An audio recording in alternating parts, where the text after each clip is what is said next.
on va avoir tout ce qui concerne la préparation des pistes et du set avant de se lancer. Évidemment, la première étape, ça va être d'enregistrer sous, d'accord? Et puis on le refera juste après, donc je vais faire sauver, non pas sauver, justement, en fait il aurait fait enregistrer sous quand même, sauver cette live sous, d'accord? Et donc là je l'appelle mixage clean. Vous allez comprendre, en fait ce fichier va me permettre de revenir au tout début, si jamais j'ai fait un mixage qui ne me plaît pas, d'accord? Donc je ne vais pas vérifier, mais normalement c'est dans le même projet, je vérifie quand même, mais ne faites pas comme moi, non, oui, normalement c'est dans le même projet, il fait ça par défaut. Très bien. Donc, on va commencer par cleaner. Ah oui, bien sûr, hein, j'ai oublié ça, mais d'abord, on commence par écouter le morceau de référence. Hyper important. Je ne vais pas le faire, là, ça ne sert à rien. Mais je vous ai expliqué ça. À chaque étape, on écoute le morceau de référence avec le même système et on travaille après sur notre morceau en essayant d'obtenir à peu près la même chose. Bon. Ensuite, effectivement, il va falloir choisir une partie. On va laisser tourner en boucle une partie pour avoir un maximum d'instruments qui jouent. Ça, c'est bien. Et du coup, voilà, on va mettre en boucle. On écoutera tout le morceau par moment, mais c'est sur cette boucle qu'on va travailler principalement. Alors, c'est assez facile de décider quelle boucle on prend. En fait, c'est le moment le plus percutant, le plus fort, le moment le plus important du morceau, où il y a tout le monde qui joue. Vous vous souvenez que j'ai suivi la structure classique. D'ailleurs, je vais enlever mes clips derrière en arrangement. Voilà, je ne peux plus refaire d'arrangement, je n'ai plus de clip ici, je ne peux plus repartir de l'écran session pour faire un arrangement, c'est ça que je voulais dire, et du coup je suis que en arrangement. Donc effectivement, vous vous souvenez, j'ai fait ABAB, bon, comment dire, la structure la plus classique.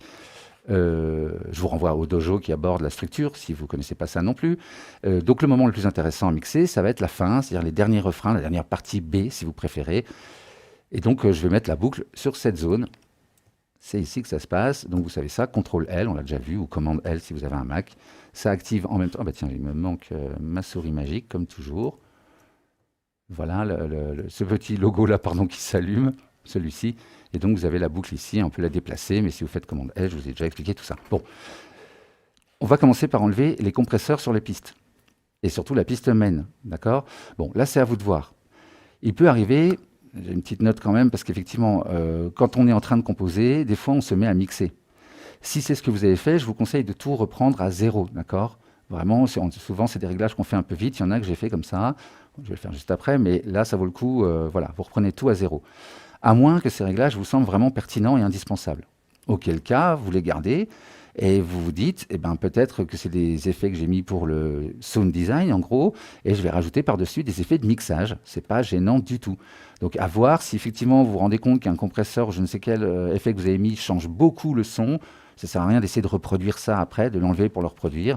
Donc, vous le laissez et après, vous nettoyez, vous faites toutes les étapes, il n'y a pas de problème. D'accord? Donc, on y va. Sur la piste main. Non, main. Voilà. Donc ça vient du Move en vrai, c'est Punch Glue. Alors il y a un compresseur ici, je pourrais l'enlever par exemple. Je crois que ça ne change rien.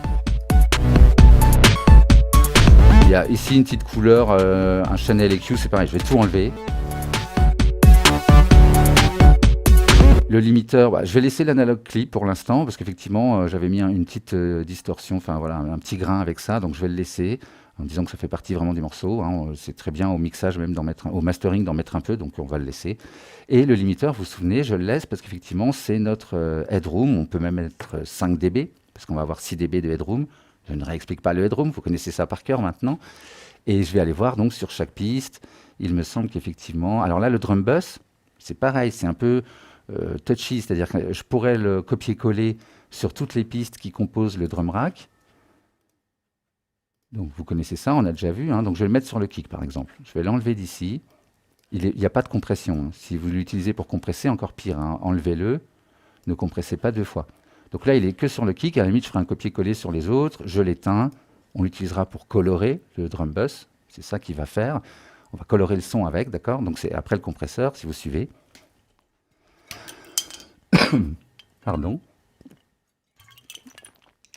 Je fais tout en même temps, voilà. Donc là, ça a l'air d'aller. Je crois que j'ai rien mis sur les pistes, si je regarde bien. Voilà, j'ai rien mis sur les sous-pistes. Je regarde ici, qu'est-ce qu'on a? Donc pareil, un drum bus. Donc je vais peut-être l'éteindre pour l'instant. Je pourrais écouter, vérifier que ça modifie pas trop le son. Ouais, il y a le boom là, peut-être que ça je le voulais, je veux le garder, donc c'est pas très grave.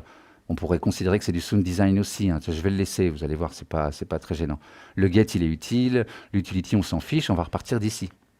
Tout le reste, je pourrais le replier. Vous vous souvenez, il y a le bit repeat qui se déclenche à un certain moment, vous êtes là. Et donc voilà, je peux laisser tout. Ici, c'est pareil, je crois qu'il n'y a pas grand-chose. Ah oui, alors il y avait le color limiter. Vous vous souvenez, j'en ai parlé un petit peu, le color limiter ici. Clairement, si je l'enlève, bon, voilà, il rajoute du loudness, effectivement, hein. Bon, voilà, vous vous souvenez de tout ça. Donc je vais le laisser, considérer que ça fait partie du sound design. Et ça, c'est un compresseur qui s'active à un moment, qui est en sidechain. Donc c'est vraiment pour couper le son quand la rythmique à un moment donné joue. D'accord. Donc c'est pareil, je le laisse, ça fait partie du sound design. On continue. Ce son-là, je crois que j'ai pas fait, voilà, chorus, etc. Donc c'est très bien. Il n'y a pas grand-chose à nettoyer. J'ai pas trop fait l'andouille. À mettre des compresseurs partout. D'accord. Donc faites attention à ça. Si vous avez déjà un peu mixé, virez tout. Le fichier est clean. Qu'est-ce qui me manque? Je crois que c'est bien. Donc là, je vais le sauver. D'accord. Donc du coup, mon mixage clean, je peux repartir de ça. Je sais que tout est bon. Et tout de suite, je vais fichier sauver cette live sous. Et ce sera le mix 1. Alors c'est vrai que là, j'aurais dû mettre 02, 03. Là, c'est 04. Ça aurait été mieux encore. Donc mixage numéro 1. Je pourrais les renommer depuis le navigateur, qui est un peu petit pour ça. Donc 1, 2, il doit y en avoir un, ça c'est 3. Hop. Donc voilà, je le renomme. Vous savez qu'on peut faire ça ici. Et du coup, c'est beaucoup plus simple si je les range par nom, voilà, dans l'ordre de la création des sets. Et donc effectivement, ça c'est mon premier mixage. Je suis tranquille, je peux revenir au mixage clean. Je vous conseille quand même de faire ça si vous êtes débutant. Moi, ça m'arrivait souvent de repartir de zéro 2, 3 fois de suite pour un morceau un peu compliqué. Parce qu'il y a beaucoup de paramètres à gérer, qu'on peut s'embrouiller un peu, qu'à un moment on a trop tiré les choses et on n'arrive plus, et voilà. Et des fois repartir d'un truc clean et puis refaire bien, c'est normal, hein. Voilà, il faut un peu se planter pour y arriver du premier coup. Mais donc c'est pour ça, je vous conseille vraiment d'avoir un fichier mixage clean où vous pouvez repartir dessus sans problème. Allez,